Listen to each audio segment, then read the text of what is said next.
सच्ची पारलौकिक घटनाएं, true stories of supernatural events. बिना सिर का भूत। आलेख RSV। ये आलेख नॉर्दर्न इंडिया पत्रिका में प्रकाशित हो चुका है।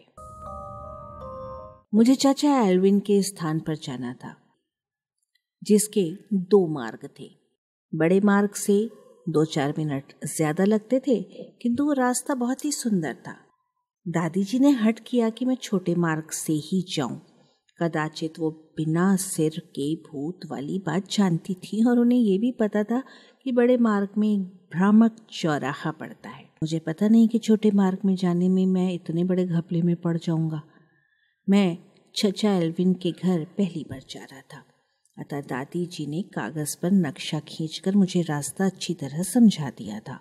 दादी जी ने यह भी बता दिया था कि कौन कौन से संकेत फलक मार्ग में पड़ेंगे और स्पष्ट रूप से कह दिया था कि नई बस्ती में पहुंचने पर मैं चौड़ी सड़क न पकड़ूं। मुझे ये भी बता दिया था कि इस सड़क के छोर पर एक भ्रामक चौराहा पड़ता है, जिस पर बड़े बड़े लोग रास्ता भूल जाते हैं, किंतु ये नहीं बताया था कि इस चौराहे के पीछे कितना भयंकर अनुभव छिपा हुआ है। उन्होंने मुझे छट्टू लहरा समझ रखा था और वो भूल गई थी कि अब मैं 15 साल का हो चुका था।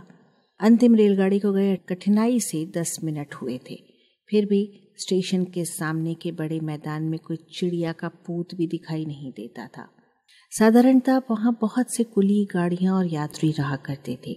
मैं रेलवे के प्रांगण से धीरे धीरे बाहर आया और सोचने लगा कि दुराहे पर कौन सी सड़क ले जाए। इतने में एक कुली दौड़ता हुआ आया। उसने बताया कि अब 4 घंटे तक कोई रेलगाड़ी नहीं आएगी, इसलिए वाहन मिलने की कोई आशा नहीं है। मुझे वाहन की तो कोई ऐसी चिंता नहीं थी, क्योंकि मेरे पास केवल एक हल्का सा बक्सा ही था जिसे मैं चाचा जी के घर तक आसानी से ले जा सकता था। आकाश स्वच्छ था और पूर्णिमा का चांद अपनी छटा बिखेर रहा था। इस पीठिका पर संगमरमर की सफेद अट्टालिकाएं बड़ी ही भली लग रही थी। नई बस्ती का इतना सुहावना दृश्य छोड़कर भला मैं छोटे मार्ग से क्यों जाता। मुझे क्या पता था कि इस मार्ग से जाने से मुझे ऐसा अनुभव होगा जो मेरे रोंगटे खड़े कर देगा और संभव है मुझे लात भी खानी पड़ जाए। दादी जी का पूर्वानुमान ठीक निकला। दाहिनी ओर जो पहला मोड़ आया उस पर मैंने ध्यान नहीं दिया और मैं इमारतों की छटा निहारता हुआ सीधा भ्रामक चौराहे पर पहुंच गया। घड़ी पर दृष्टि गई तो 10:30 बज चुके हैं। मुझे निश्चय हो गया कि मैं मार्ग भूल गया था, अन्यथा 20 मिनट पहले ही मैं चाचा जी के घर पहुंच जाता। यदि मैं दाहिनी ओर की पहली सकरी गली में मुड़ गया होता तो चाचा जी के मकान के ठीक सामने पहुंच जाता। मैं चौड़ी सड़क से बाईं ओर मुड़ा, किंतु वो गली बंद थी। मैं चाहता था कि 11 बजे तक पहुंच जाऊं, अन्यथा चाचा जी के नौकर मेरी खोज में निकल जाएंगे। मैं नहीं चाहता था कि मेरे पीछे एक बवंडर मच जाए। इसे सौभाग्य ही कहिए कि एक खाली तांगा सामने से आता दिखाई दिया। मैंने उसे ले लिया और जितने स्पष्ट रूप से समझा सकता था अपने गंतव्य स्थान का रास्ता उसे समझा दिया। वो उस क्षेत्र के चप्पे चप्पे से परिचित था, अतः उसने कहा कि वो सबसे छोटा मार्ग अपनाएगा। अगले चौराहे पर तांगे वाला रुका और सोचने लगा। मैंने उससे पूछा कि वो क्यों समय नष्ट कर रहा है। उसे मानना पड़ा कि वो भी रास्ता भूल गया है। वो फिर लौटकर उस भ्रामक चौराहे पर पहुंच गया। उसने सोचा कि वहां कोई ना कोई तो मिल ही जाएगा जो रास्ता बता सके। कुछ पलों में ही वो एकदम से चमक उठा, मानो उसे कोई बढ़िया विचार आया हो। वो दाहिनी ओर की पहली इमारत की ओर दौड़ा। वो मकान सड़क से कठिनाई से 9-10 किलोमीटर दूर रहा होगा। ना तो उसके निचले खंड में कोई बत्ती जल रही थी, ना ऊपर के खंड में, और उस हाथे में न कोई आदमी दिखाई देता था, ना आदमजात। मैंने सोचा कि आखिर वो रास्ता पूछेगा तो भी किससे। वो जीने पर चढ़ गया।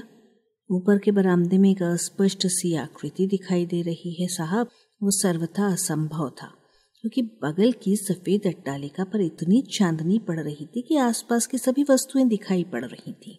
तांगे वाले ने कहा।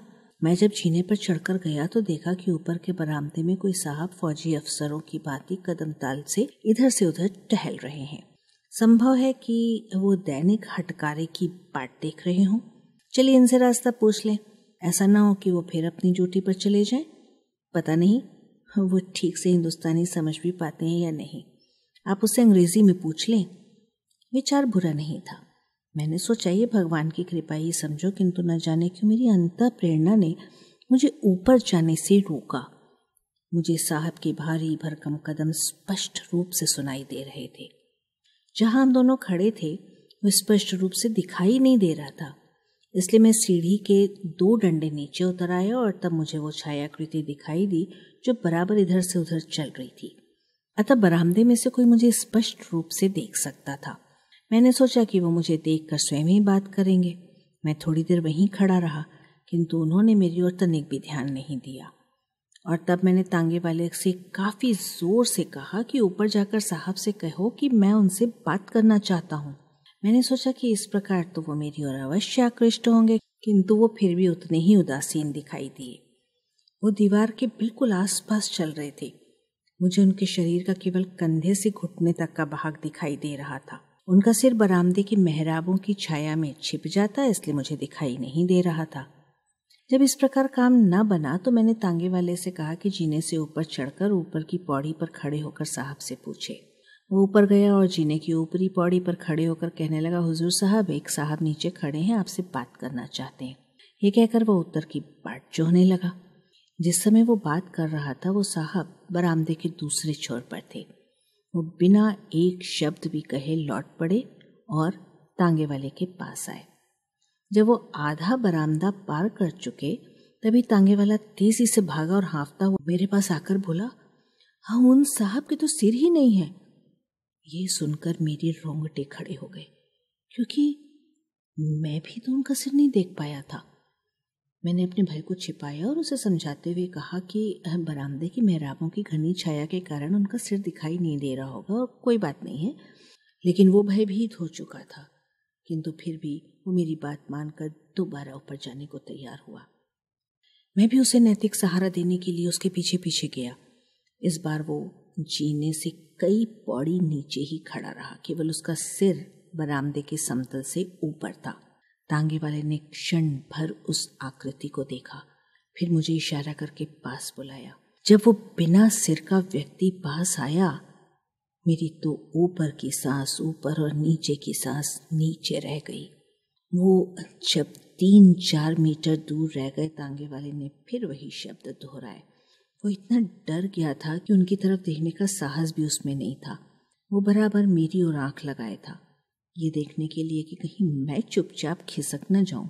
मैं मूर्तिवत खड़ा उनकी ओर घूर रहा था और बराबर दादी जी और भ्रामक चौराहे के बारे में सोच रहा था। ऐसा प्रतीत होता था कि हमारे पांव जमीन से चिपक गए हैं। वो व्यक्ति सीधे जीने की ओर आया और बिना एक भी शब्द कहे उसने तांगे वाले को एक लात लगाई।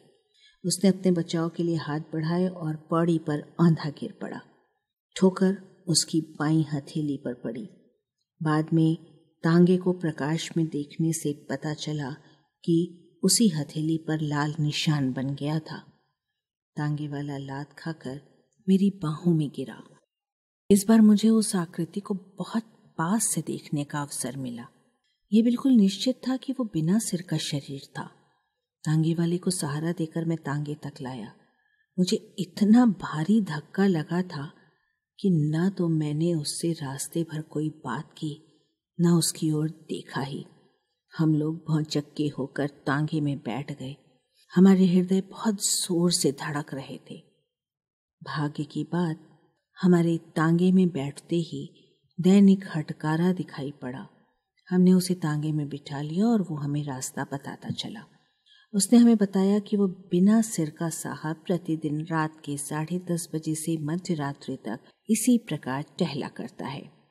उसने लगभग 1 दर्जन व्यक्तियों का उल्लेख किया जो इसी प्रकार उसकी लात खा चुके थे।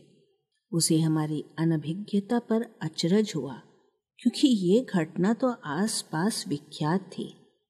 अब मेरी समझ में आया कि दादी जी ने उस रास्ते से आने के लिए मना क्यों किया था।